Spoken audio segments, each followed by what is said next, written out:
অভ্যুত্থানে আহতদের দেখতে গিয়ে পঙ্গু হাসপাতালে তোপের মুখে স্বাস্থ্য উপদেষ্টা। দুপুর থেকে আগারগাঁও সড়ক অবরোধ, সমন্বয়কদের আহ্বানে ও সরেনি বিক্ষুব্ধরা। হাসনাত ভাইয়ের কাছে আমি অনুরোধ জানাচ্ছি, আপনি একটু উপদেষ্টা প্যানেলের সাথে যোগাযোগ করেন, একটু ওনাদেরকে আনেন, এখানে সবকিছু সমাধান করে দিয়ে গেলে সবচেয়ে বেশি ভালো হবে। ধ্বংসাত্মক মানসিকতার কারণে ঝুঁকিতে সভ্যতা। কপ সম্মেলনে প্রধান উপদেষ্টা। জলবায়ু ইস্যুতে ট্রাম্পের অবস্থান বুঝতে 2-3 মাস অপেক্ষার পরামর্শ। দ্রুত সংখ্যার মধ্যে যাচ্ছি না, আমরা দেখি। আমি একটু আগে বলছিলাম যে আমরা ডোনাল্ড ট্রাম্প 1.0 দেখেছি, তার স্বভাব চরিত্র, তার কথাবার্তা চলেছে। অন্তর্বর্তী সরকারের সব সংস্কারে হাত দেওয়ার প্রয়োজন নেই, ঠাকুরগাঁওয়ে মির্জা ফখরুল। দেশ ধ্বংসের পর অনুশোচনা নেই শেখ হাসিনার, মন্তব্য রিজভির। সোহরাওয়ার্দী উদ্যানেই হবে অমর 21শে বইমেলা, আশা উপদেষ্টা ফারুকীর। বাংলা একাডেমিকে ঢেলে সাজানোর কথা বললেন ডিজি। এক যুগে রেলের লোকসান 17,000 কোটি টাকা। বেসরকারি খাতে 32 ট্রেনই পরিচালনা করছেন সাবেক ছাত্রলীগ নেতা। আয় বাড়াতে নতুন খাত সৃষ্টির তাগিদ। আগের সরকারের নৈরাজ্যে কমছে না নিত্যপণ্যের দাম, মন্তব্য অর্থ উপদেষ্টার। বললেন, অন্তর্বর্তী সরকারের ফুটপ্রিন্ট মুছে ফেলতে পারবে না রাজনৈতিক দল। দুর্নীতির বিষয়ে বিটিভির সাবেক জিএম মাহফুজাকে দুদকে জিজ্ঞাসাবাদ। 21 কোটি টাকা আত্মসাতের প্রশ্নে চটলেন সাংবাদিকদের উপর।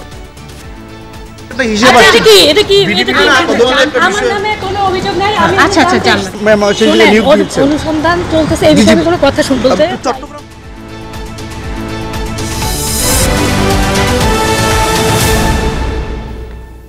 এতক্ষণ শিরোনাম দেখছিলেন, আর আপনাদের সঙ্গে আছি আমি ফয়সাল তিতুমের। স্বাস্থ্য উপদেষ্টা এসে কার্যকর আশ্বাস না দেয়া পর্যন্ত আগারগাঁওয়ের সড়ক থেকে সরবেন না বলে সাফ জানিয়ে দিয়েছেন জুলাই বিপ্লবে আহতরা। বেলা 2টা থেকে এখনো পর্যন্ত রাজধানীর পঙ্গু হাসপাতালের সামনের সড়কে অবস্থান নিয়ে বিক্ষোভ করছেন তারা। স্বাস্থ্য উপদেষ্টা দুপুরে আহতদের দেখতে গিয়ে পড়েছিলেন সেই তোপের মুখে। সন্ধ্যার পর প্রথমে জুলাই ফাউন্ডেশনের প্রধান নির্বাহী মীর মাহবুবুর রহমান স্নিগ্ধ এবং পরে সমন্বয়ক হাসনাত আবদুল্লাহ গিয়ে সমাধানের আশ্বাস দিলেও তা মানেননি বিক্ষুব্ধরা।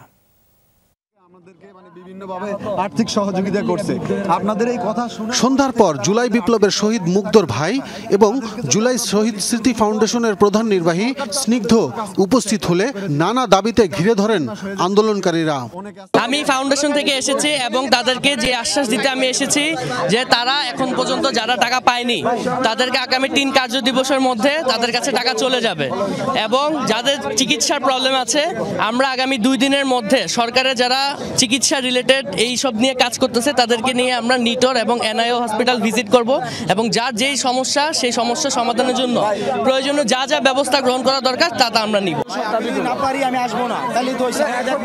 পরে 9টার দিকে আসেন বৈষম্য বিরোধী ছাত্র আন্দোলনের সমন্বয়ক হাসনাত আবদুল্লাহ।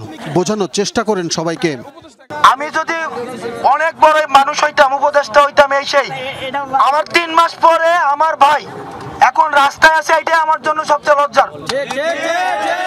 এখন আমি তো এসে আপনাকে বলি না আপনি চলে আসেন, বলছি তো যতক্ষণ পর্যন্ত আপনার সমস্যার সমাধান না হয় আমি আপনাকে কোন মুখে বলবো এই সমস্যার সমাধানটা কিভাবে হওয়া যায়, আমার একটু সময় দেন।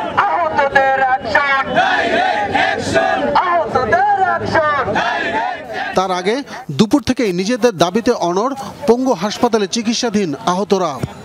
কি খাইবে দেখেন, খাবারটা দেখেন, খাবার এটা খাবার, এটা খাবার, এটা যে মানে এই যে আহত রোগী রয়েছে এদের খাবার। জুলাই ফাউন্ডেশন সবাইকে 1 লাখ টাকা করে দিচ্ছে, তো 1 লাখ টাকা করে দিচ্ছে বলতে আমরা পাই নাই কোনো। আমরা 2 মাস 3 মাস ধরে আমরা এখানে ভর্তি। রাজপথে আসি থাকবো, দরকার এখানে রাতও কাটাবো, তারপরেও মনে করেন যে উপদেষ্টা না আসা পর্যন্ত আমরা রাজপথ ছাড়বো না। খবর পেয়ে চক্ষু বিজ্ঞান ইনস্টিটিউট, নিউরো সায়েন্স সহ আশপাশের কয়েকটি হাসপাতালে চিকিৎসাধীন অনেকে এসে যোগ দেন অবরোধে। হাসপাতালের সেবার মান নিয়েও প্রশ্ন তোলেন তারা।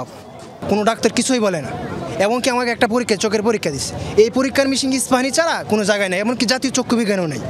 তাহলে আপনি মনে করেন আমাদের চিকিৎসাটা কেমন হচ্ছে? প্রথম থেকে আমাদের অনেক ভাইদের ভুল চিকিৎসার কারণে ইনফেকশন হয়েছে, এরপরে এখনও অনেকের ঠিকঠাক চিকিৎসা হচ্ছে না।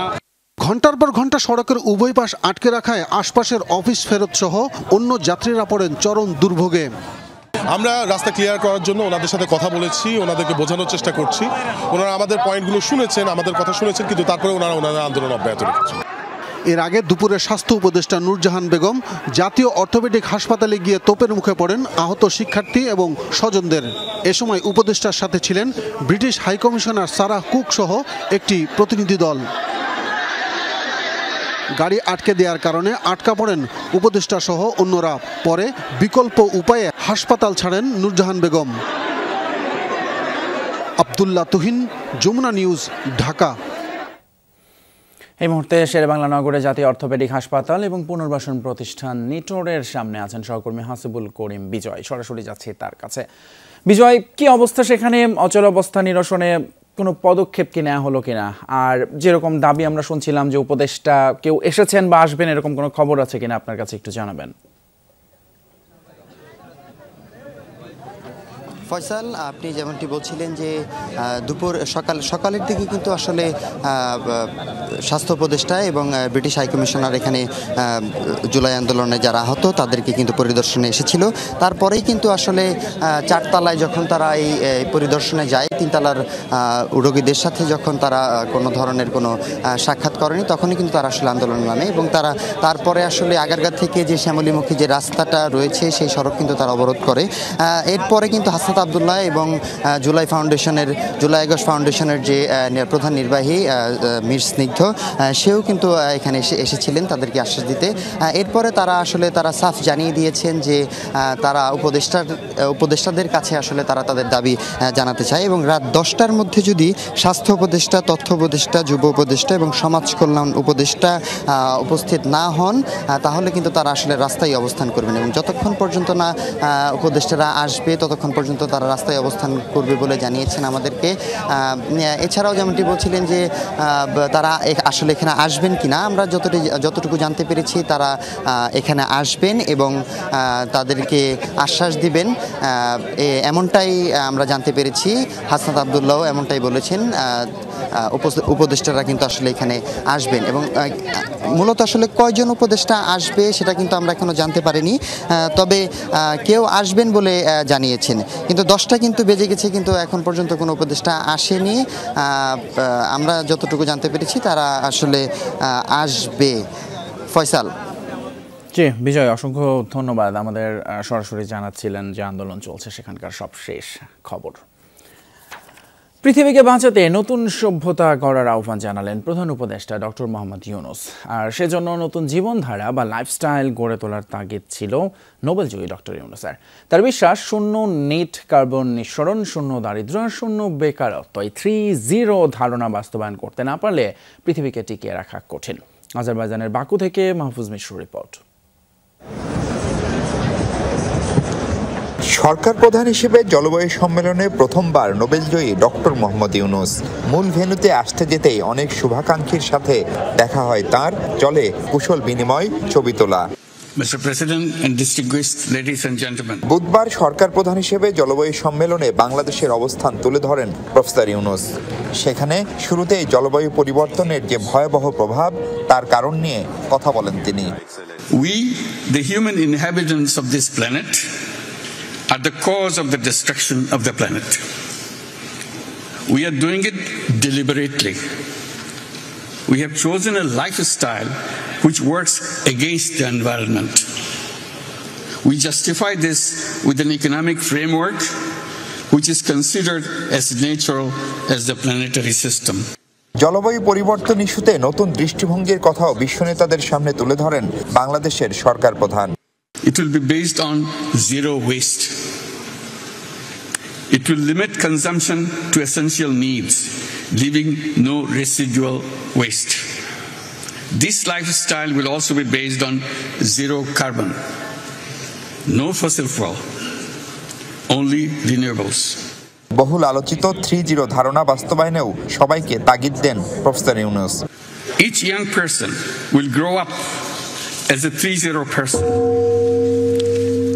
Zero net carbon emissions, zero wealth concentration through building social businesses only, and zero unemployment by turning themselves into entrepreneurs. Each person will grow up as a 3-0 person and will remain a 3-0 person all his or her life. বিভিন্ন দেশের বিজ্ঞানী, নীতি নির্ধারক আর অধিকার কর্মীদের তরুণ প্রজন্মের হাত ধরে নতুন পৃথিবী গড়ার যুদ্ধে শামিল হওয়ার আহ্বান ছিল তার। I hope you'll join me in this dream. If we all dream together, it will happen. বাংলাদেশের মতো ঝুঁকিপূর্ণ দেশগুলোর সাথে ন্যায্য আচরণ করারও আহ্বান জানান প্রধান উপদেষ্টা। জলবায়ু ইস্যুতে নতুন যে ভাবনার কথা বিশ্ব নেতাদেরকে শোনালেন প্রফেসর ইউনূস, তা কতখানি গ্রহণযোগ্য হবে তা হয়তো সময় বলে দেবে। কিন্তু এই জলবায়ু পরিবর্তনের বিশাল ক্ষতির পিছনে শিল্পোন্নত দেশগুলোর মানুষের ভোগবিলাসী জীবন আর তাদের অপচয় যে অনেকাংশেই দায়ী, তা বিশ্ববাসীর সামনে নতুন করে উন্মোচন করলেন বাংলাদেশের এই সরকার প্রধান। আর সেই পথ পরিহারের আহ্বান জানিয়ে তরুণদেরকে ডক্টর ইউনূস বললেন, ৩-০ যে নীতি তা বাস্তবায়ন করলেই বদলে যাবে পৃথিবী। Mahfuz Mishu, Jamuna news, Baku, Azerbaijan. এদিকে জলবায়ু পরিবর্তনের সংকট ঘরে আগুন লাগার মতো, আর আগুন লাগলে ধনী গরিব কেউই রেহাই পায় না। আজারবাইজান সফরের দ্বিতীয় দিনে বেশ কয়েকটি সাইড ইভেন্টে যোগ দিয়ে কথা বলেন প্রধান উপদেষ্টা ডক্টর মোহাম্মদ ইউনূস। তিনি বলেন, তরুণরাই পৃথিবী বদলে দিতে পারবে। আর ডোনাল্ড ট্রাম্প দ্বিতীয় দফায় দায়িত্ব নেওয়ার পর জলবায়ু ইস্যুতে যুক্তরাষ্ট্রের ভূমিকা কি হয় তা জানতে 2-3 মাস অপেক্ষার পরামর্শ ডক্টর ইউনূসের। বলেন, ধীরে ধীরে জীবাশ্ম জ্বালানি ব্যবহার বন্ধ করলেই 3-0 পরিকল্পনা বাস্তবায়ন সম্ভব। বাকু থেকে আরও জানাচ্ছেন আহমেদ রেজা। সফরের দ্বিতীয় দিনে আনুষ্ঠানিক বক্তব্য শেষে বেশ কয়েকটি সাইডলাইন ইভেন্টে যোগ দেন প্রফেসর ডক্টর মোহাম্মদ ইউনূস। বাংলাদেশ সরকার আয়োজিত তরুণদের এক সেশনে তিনি বলেন, বাংলাদেশে তরুণদের সংখ্যা বেশি, তাই সেই দেশ কখনোই গরিব হতে পারে না।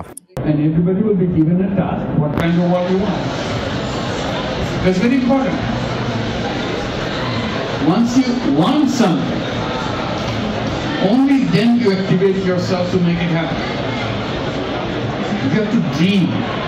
If you want to dream about your life, what should the world be like when I'm 84?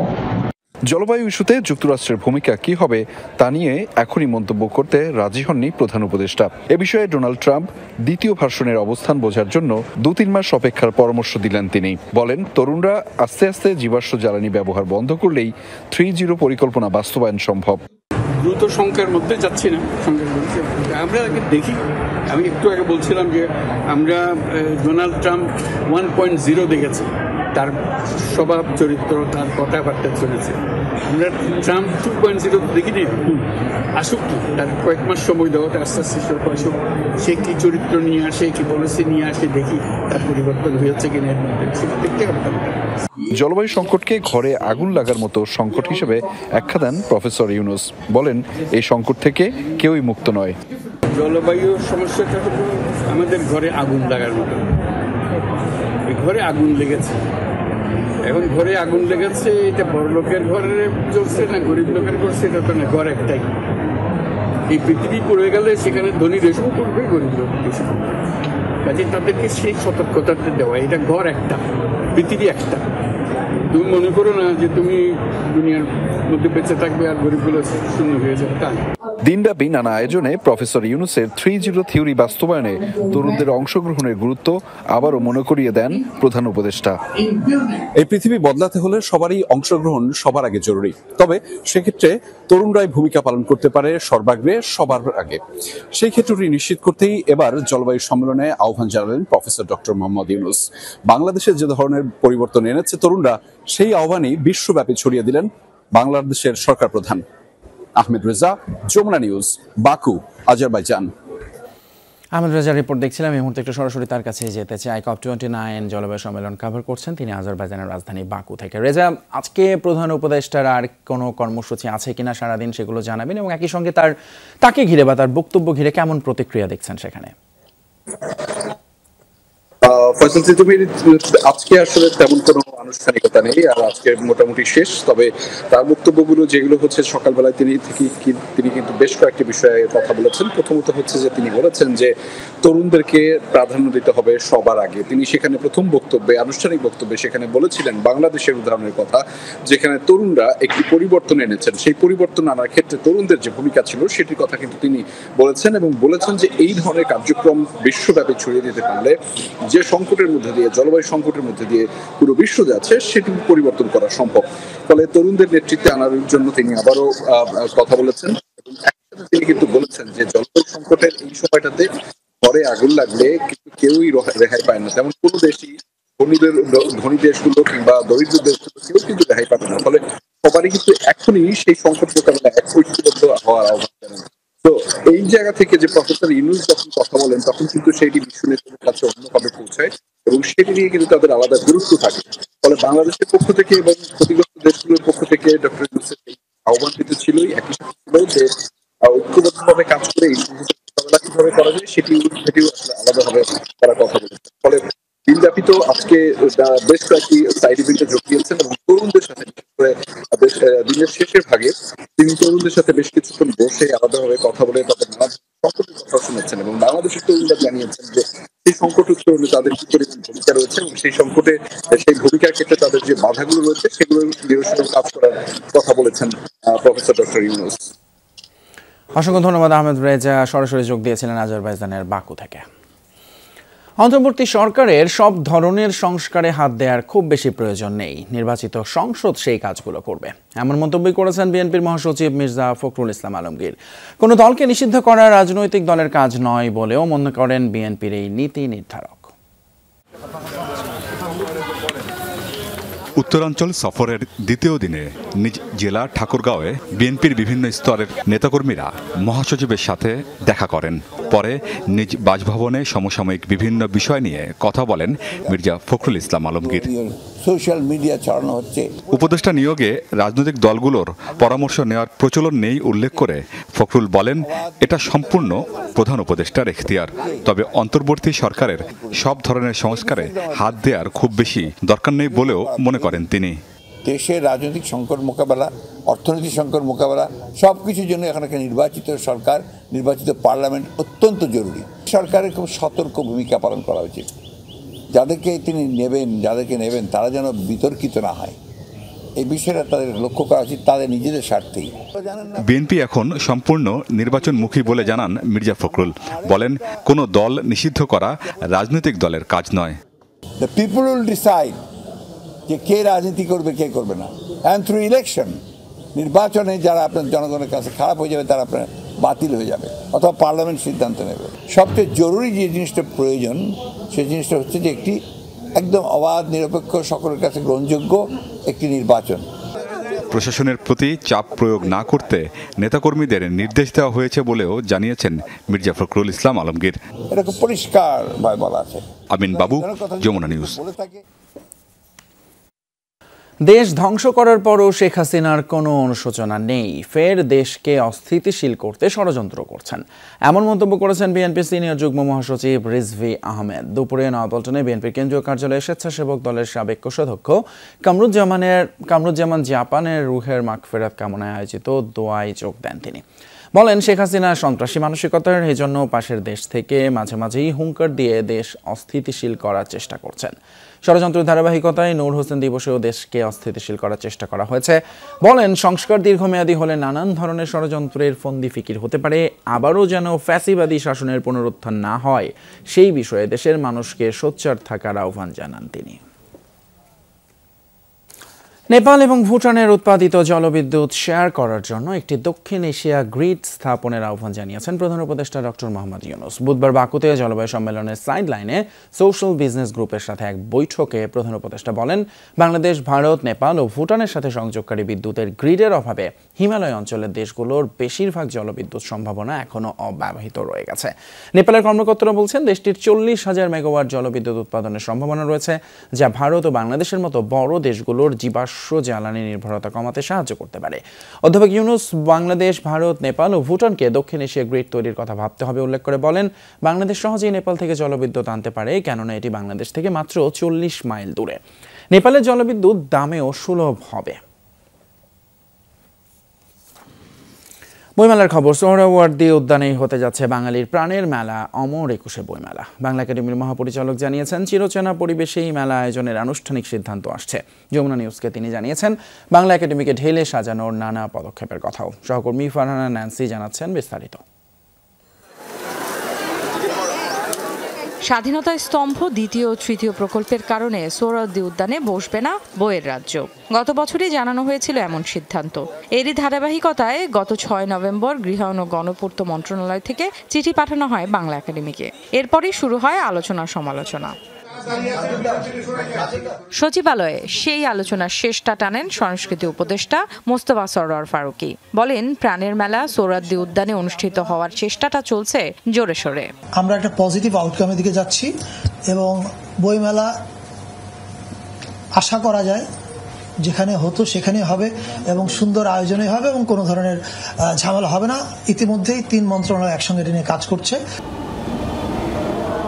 গণ অভ্যুত্থানের পর একাডেমির মহাপরিচালকের দায়িত্ব নেওয়া অধ্যাপক মোহাম্মদ আজম জানালেন, কেটে যাচ্ছে সব সংশয়। বাংলা একাডেমির চিরচেনা উঠোনের পাশাপাশি সোহরাওয়ার্দী উদ্যানেও বসবে প্রাণের মেলা। গতকালই আমাদের সংস্কৃতি উপদেষ্টা মহোদয় এই ব্যাপারে খুবই তৎপর হয়েছেন, আমি জানি এবং খবর পেয়েছি, এবং আমরা আশা করি হয়তো আজকালের মধ্যে আমরা একটা অফিসিয়াল সুখবর পাবো যে আমরা ওই বরাদ্দ পাবো, এটা আশা করি।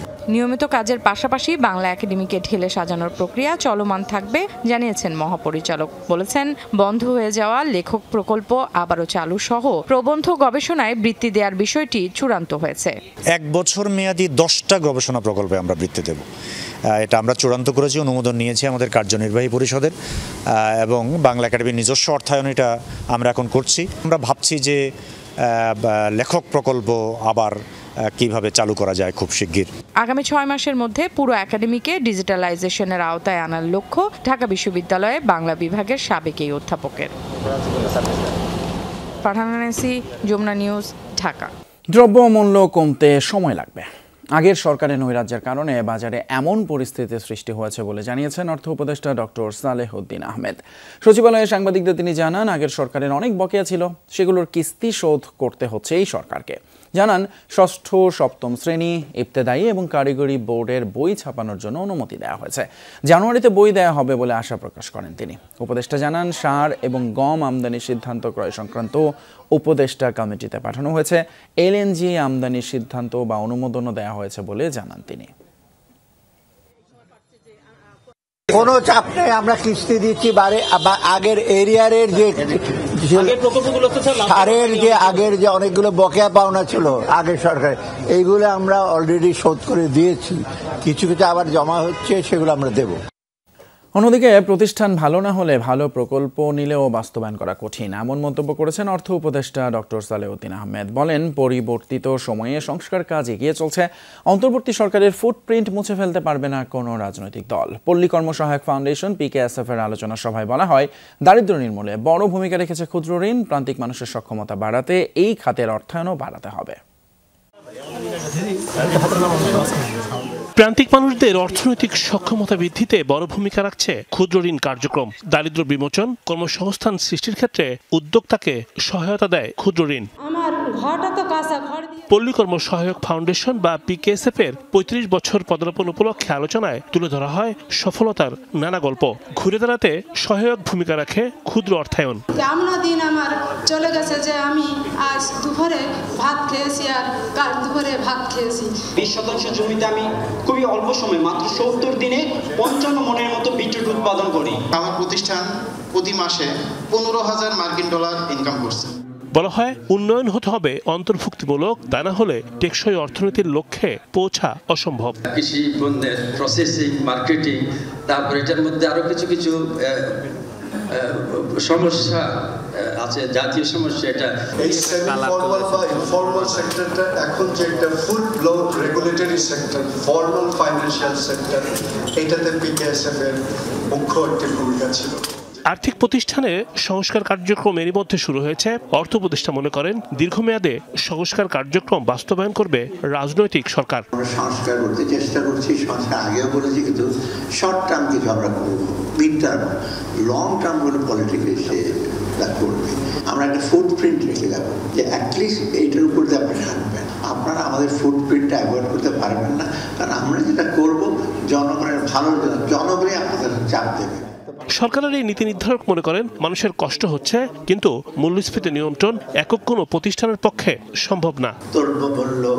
অনেকগুলো ফ্যাক্টর আছে। রিমন রহমান, যমুনা নিউজ, ঢাকা। এক যুগে প্রায় 17,000 কোটি টাকা লোকসান গুনেছে রেলওয়ে। বছর বছর আয়ের হিসাব থাকলেও ব্যয়ের সঠিক হিসাব নিয়ে মুখ খুলতে চান না কর্মকর্তারা। অভিযোগ, দুর্নীতি আর অনিয়মের মাধ্যমে দেয়া বেসরকারি খাতের 37টি ট্রেনের 32টি পরিচালনা করছে সাবেক এক ছাত্রলীগ নেতা। লোকসান কমাতে খাতওয়ারি আয় ব্যয়ের হিসেব নির্দিষ্ট করার উপরও জোর দিয়েছেন বিশেষজ্ঞরা।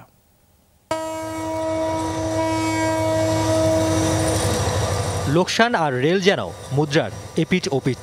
বিনিয়োগ হয়েছে হাজার হাজার কোটি টাকা, বেড়েছে টিকিটের মূল্য, কিন্তু তারপরও লাভের স্টেশনে ভিড়তে পারেনি জনপ্রিয় এই পরিবহন। লাভের আশায় বেসরকারি ব্যবস্থাপনায় ছেড়ে দেওয়া হয়েছে 37টি ট্রেন, কিন্তু তাতেও গুরুতর অনিয়ম আর স্বজনপ্রীতি। বেসরকারি ট্রেনগুলোর মধ্যে 32টি ট্রেনই পরিচালনা করছেন সাবেক ছাত্রলীগ নেতা সালাউদ্দিন রিপন ও তাঁর স্ত্রী। অভিযোগ আছে, সাবেক রেলমন্ত্রী মজিবুল হক ও নুরুল ইসলাম সুজনের কল্যাণে রেলের সাথে অসম চুক্তি বহাল রাখতে সমর্থ হয়েছেন তারা। ট্রেন চলে বেসরকারি খাতে, অথচ জ্বালানি, মেরামত, রক্ষণাবেক্ষণ সব খরচই বহন করে কর্তৃপক্ষ। শুধু প্রতি ট্রিপে কোচ প্রতি নির্ধারিত টাকা দেবেন ইজারাদাররা। এ বিষয়ে জানতে সালাউদ্দিন রিপনকে ফোন করা হলেও কোনো সাড়া মেলেনি।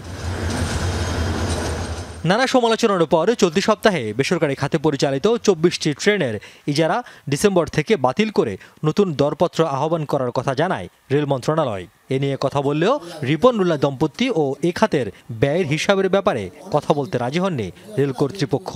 আসলে লিজকৃত ট্রেনের যে বিষয়টি, ওটি মন্ত্রণালয় থেকে নির্দেশনা পাওয়া গেছে এবং সেটি আবার নতুন করে টেন্ডারের জন্য নির্দেশনা দেওয়া হয়েছে। এবং যেহেতু টেন্ডার কার্যক্রমটা আমাদের জোন থেকে পূর্বাঞ্চল পশ্চিম অঞ্চল থেকে করা হয়, অ্যাকর্ডিংলি আমরা পূর্বাঞ্চল পশ্চিম অঞ্চলকে সেই মন্ত্রণালয় নির্দেশনা পাঠিয়েছি এবং দ্রুততার সঙ্গে তারা কার্যক্রমগুলো করবে। বিগত সরকারের সবশেষ রেল মন্ত্রণালয় সম্পর্কিত স্থায়ী কমিটির বৈঠকে ব্যয়ের হিসাব দিতে না পারায় ক্ষোভ জানান কমিটির সদস্যরা। সেখানে উপস্থাপিত হিসাবে বলা হয় 2018-19 অর্থ বছরে প্রতি কিলোমিটারে যাত্রী প্রতি খরচ হয়েছে 2 টাকা 43 পয়সা আর আয় হয়েছে 62 পয়সা। পণ্য পরিবহনে প্রতি কিলোমিটারে টন প্রতি খরচ হয়েছে প্রায় 9 টাকা। সেই হিসাবে প্রতি বছর প্রায় 1,500 কোটি টাকার লোকসান গুনতে হয়েছে রেলকে। রেলওয়েতে দায়িত্ব পালন করা সাবেক কর্মকর্তা বলছেন, খাতওয়ারি ব্যয়ের কোনো হিসাব না রাখায় লোকসানের সঠিক হিসাব মিলছে না। এই ট্রেনগুলোর পিছনে রেলের ব্যয় কত হয়েছে বা কত হচ্ছে, এইটা কখনোই রেল ক্যালকুলেশন করে না, বা করার মতো ক্যাপাবিলিটি তাদের আদৌ আছে কিনা এটা সন্দেহ আছে। কারণ এই ব্যয়টাকে হিসাব করতে গেলে অনেক কিছু চলে আসবে। সাপোজ গত বছরে যদি আমি ব্যয় দেখাতে যাই, গত বছরে আমার কত ক্রয়, কত পারচেজ, কত কনস্ট্রাকশন, কত মেইনটেনেন্স, অনেক কিছু চলে আসে। তো এগুলো সেগমেন্ট ওয়াইজ এটা করা রেল এখন পর্যন্ত ট্রাই করেনি, বা এখন পর্যন্ত সম্ভব কিনা আই এম ইন ডাউট। রেলকে সহসায় লাভজনক করা কঠিন বলে মনে করেন কর্মকর্তারা। আর বিশেষজ্ঞরা বলছেন, অনিয়ম দুর্নীতি কমাতে না পারলে পরিস্থিতির উন্নতির আশা নেই। লসের পরিমাণ কমিয়ে আনা, লাভের পরিমাণ বাড়াতে গেলে প্রথম যে জিনিসটা রেলকে করতে হবে, দুর্নীতির ফাঁক ফোকর সব বন্ধ করতে হবে, অ্যাকাউন্টেবিলিটি এস্টাবলিশ করতে হবে প্রত্যেকটা ক্ষেত্রে, প্রত্যেকটা প্রজেক্টের ক্ষেত্রে, প্রত্যেকটা কেনা কাটার ক্ষেত্রে। সাথে পরিবহনকে বাড়াতে হবে, গুডস ট্রেনকে বাড়াতে হবে। আয় সারা পৃথিবীতে আয় করে কিন্তু মাল পরিবহনে রেল, যাত্রী পরিবহনে নয়। আসলে আমাদের মূল সমস্যা হলো ইঞ্জিন। আমাদের বিশেষ করে মিটার গেজে ইঞ্জিনের একটা বড় ধরনের সমস্যা রয়েছে, যার জন্য আসলে আমরা ওইভাবে আমাদের যে মালবাহী ট্রেনগুলো পরিবহন করতে অনেক সময় পারি না। তারপরেও আমরা চেষ্টা করি ঢাকা চট্টগ্রামে যে কন্টেনার ট্রেনগুলো চলে, তেলবাহী ট্রেনগুলো যেগুলো চলে, এগুলোর প্রায়োরিটি আগে দিয়ে চেষ্টা করা হচ্ছে যাতে কিনা আমাদের যে রাজস্ব আয়টা একটা বৃদ্ধি পর্যায়ে যায়। এসবের পাশাপাশি রেলে যাত্রী সেবার মান আরও বাড়ানোর পরামর্শ দিয়েছেন এই খাত সংশ্লিষ্টরা। কথায় আছে, টাকা দেখলে নাকি কাঠের পুতুল হা করে। আর রেলের ক্ষেত্রে অনেকে মজা করে বলেন, এখানে টাকা ছাড়া নাকি রেল লাইনের যে মরা পাথর সেটিও কথা বলে না। আর তাই এই খাতের বিজ্ঞজনরা বলছেন, যেহেতু এই সরকারের রাজনৈতিক কোনো চাপ নেই, তাই এখন এই সময় অনিয়ম, দুর্নীতি আর লোকসানের ভারে নিমজ্জিত যে রেল সেটিকে টেনে তোলার। আর লোকসান কমাতে হলে সবার আগে প্রয়োজন ব্যয়ের খাত স্পষ্টকরণ এবং সেটির স্বচ্ছতা নিশ্চিত করা। রিয়াজ রায়হান, যমুনা নিউজ, ঢাকা। তত্ত্বাবধায়ক সরকার পদ্ধতি বাতিল করে গণতন্ত্র, মৌলিক অধিকার এবং আইনের শাসনের কবর রচনা করা হয়েছে বলে হাইকোর্টকে জানিয়েছেন অ্যাটর্নি জেনারেল এম আসাদুজ্জামান। বুধবার দুপুরে পঞ্চদশ সংশোধনীর বৈধতা নিয়ে রুল শুনানিতে তিনি এই কথা বলেন। বিচারপতি ফারাহ মাহবুবের নেতৃত্বাধীন বেঞ্চকে রাষ্ট্রের প্রধান আইন কর্মকর্তা বলেন, পঞ্চদশ সংশোধনী সংবিধানের মৌলিক কাঠামোকে আঘাত করেছে। এই সংশোধনী বাতিল না হলে 90 এবং 24-এর গণ অভ্যুত্থানে যারা আত্মাহুতি দিয়েছে তাদের আত্মা শান্তি পাবে না। পঞ্চদশ সংশোধনী মুক্তিযুদ্ধের চেতনার পরিপন্থী উল্লেখ করে অ্যাটর্নি জেনারেল আদালতকে বলেন, পঞ্চদশ সংশোধনীর মাধ্যমে ফ্যাসিজম দীর্ঘায়িত হয়েছে, রাষ্ট্রের সার্বভৌমত্ব ক্ষুণ্ণ হয়েছে সংবিধানের শ্রেষ্ঠত্বও। আর তাই তো এই সংশোধনী বাতিল করতে হবে। সংবিধানে গণভোটের বিধান ফিরিয়ে আনার পক্ষে মত দেন রাষ্ট্রের সর্বোচ্চ আইন কর্মকর্তা। এইটা আমরা ল দেখিয়েছি যে পার্লামেন্টের সভরেন্টি এখানে ভায়োলেট করে এবং যে এই জায়গাগুলো যে বাতিল করতে পারবে না বলেছেন, এটা মাহমুদ ইসলাম সাহেবের বইয়ের রেফারেন্স দিয়ে, কেস রেফারেন্স দিয়ে বলেছি যে this notion is not entertainable in law. July গণহত্যায় শহীদদের স্মরণ রাখার পাশাপাশি আহত পরিবারের পাশে দাঁড়াতে সবার প্রতি আহ্বান জানিয়েছেন শহীদ পরিবারের সদস্যরা। বিকেলে ঢাকা বিশ্ববিদ্যালয় টিএসসিতে জুলাই গণহত্যার 100তম দিন উপলক্ষে ইনকিলাব মঞ্চের আয়োজনে শহীদ পরিবারের সদস্যরা এমন আহ্বান জানান। বলেন, জুলাই গণহত্যায় শহীদদের লাশের উপর দাঁড়িয়ে যারা ক্ষমতায় আছেন এবং ভবিষ্যতে যারা আসবেন তাদের আত্মত্যাগ ভুলে গেলে চলবে না। আহত সব পরিবারের পাশেও দাঁড়ানোর তাগিদ দেয় ইনকিলাব মঞ্চ। এই সময় আন্দোলন চলাকালে সন্তান হত্যার হৃদয় বিদারক ঘটনা বর্ণনা করেন স্বজনরা। শহীদদের মায়েরা তুলে ধরেন সন্তানহীন অবস্থায় গত 3 মাস কতটা কষ্টে কেটেছে তাদের। দুর্নীতির বিষয়ে প্রশ্ন করায় এবার সাংবাদিকদের উপরই চটলেন বিটিভির সাবেক জিএম মাহফুজা আক্তার। প্রশ্নের কোনো সদুত্তর না থাকা এক পর্যায়ে ক্যামেরার সামনেই অনেকটা দৌড়ে পালান তিনি। দুপুরে এমনই ঘটনা ঘটেছে দুর্নীতি দমন কমিশনের প্রধান কার্যালয়ে। 21 কোটি টাকার দুর্নীতির বিষয়ে দুদকে জিজ্ঞাসাবাদের জন্য ডাকা হয় বিটিভির এই সাবেক জেনারেল ম্যানেজারকে। 2007 সালে প্রযোজক হিসাবে বিটিভিতে যোগদান করেন মাহফুজা আক্তার। নিয়োগের পর থেকেই তার বিরুদ্ধে উঠে বিভিন্ন দুর্নীতির অভিযোগ। সর্বশেষ 2024 সালের জানুয়ারি মাসেই মাহফুজা আক্তারের বিরুদ্ধে 21 কোটি টাকার দুর্নীতির অভিযোগ ওঠে। এত সব অভিযোগ থাকার পরও আওয়ামী লীগ সরকারের আমলে মাহফুজা আক্তারের বিষয়ে কোনো ব্যবস্থা নেওয়া হয়নি। বরং সাবেক প্রধানমন্ত্রী বিটিভি পরিদর্শনের সময় মাহফুজা আক্তারের মায়াকান্না সকলেরই নজর কাড়ে। বুধবার দুপুরে বিটিভির এই কর্মকর্তার সম্পদ ও দুর্নীতির বিষয়ে জিজ্ঞাসাবাদ করতে তাকে দুদকে তলব করা হয়। তবে সাংবাদিকদের প্রশ্নে বারবার রেগে ওঠেন মাহফুজা আক্তার। নিজের অবস্থানের বিষয়ে কোনো স্পষ্ট জবাব না দিয়ে উল্টো সাংবাদিকদেরই কথা শোনান।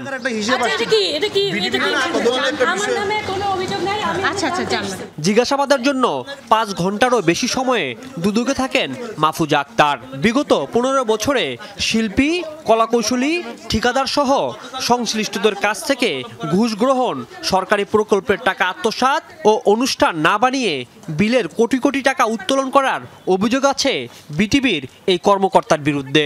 দুদক নীতিমালা যেটা আছে তার ভিত্তিতেই অনুসন্ধান পর্বে ওনাদের সম্পদ বিষয়গুলো খোঁজখবর নেওয়ার জন্য ওনার একটা বক্তব্য নেওয়া হয়।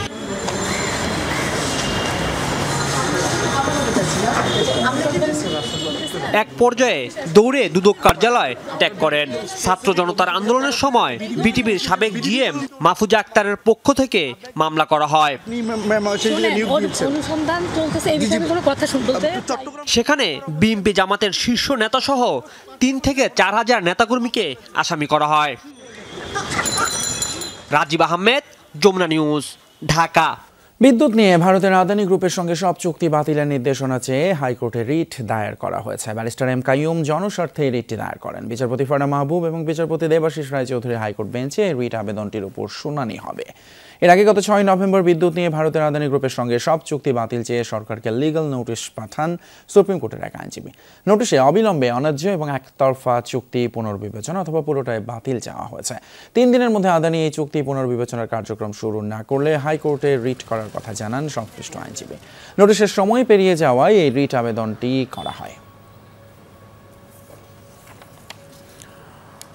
যে কোনো মূল্যে 15 নভেম্বর কাকরাইল মসজিদে প্রবেশ করতে চায় ভারতের মাওলানা সাদপন্থী আলেম ওলামা এবং তাবলিগের সাথীরা। বৈষম্য দূর করে এবারের ইজতেমায় নিজামুদ্দিনের অনুসারীদের প্রথম পর্বে ইজতেমা করতে দেওয়ার দাবিও জানানো হয়। সেই সাথে দেশের সব মসজিদে দুপক্ষকেই তাবলিগের শান্তিপূর্ণ কার্যক্রম পরিচালনা নিশ্চিতের পরিবেশ তৈরির কথাও বলা হয়। দুপুরে প্রেস ক্লাবে সংবাদ সম্মেলনে অভিযোগ করা হয় কাকরাইল মার্কাজ নিয়ে মিথ্যাচার করছেন জোবায়েরপন্থীরা। আইন অনুযায়ী কাকরাইল মার্কাজ নিজামুদ্দিনের অনুসারীদের তত্ত্বাবধানে পরিচালিত হবে। বিশ্ব ইজতেমার ঐতিহ্য ফিরিয়ে আনতে ইজতেমায় মাওলানা সাদের উপস্থিতি নিশ্চিত এবং উভয় পক্ষের জন্য স্থায়ীভাবে মার্কাজ পরিচালনার বন্দোবস্তের দাবি জানায় তাবলিগ জামাত বাংলাদেশ। কাকরাইল মসজিদ নিজ দখলে রাখার সিদ্ধান্ত নিয়ে দেশকে কঠিন সংঘর্ষের দিকে ঠেলে দিচ্ছে। মাদ্রাসার ছাত্র, উলামায়ে কেরাম এনাদেরকে জড়ো করে আরেকটি 1 ডিসেম্বর তৈরি করতে চাচ্ছেন। এই ছিল রাতের বাংলাদেশে আমাদের আজকের আয়োজন। এতক্ষণ সাথে থাকার জন্য ধন্যবাদ আপনাদের সবাইকে।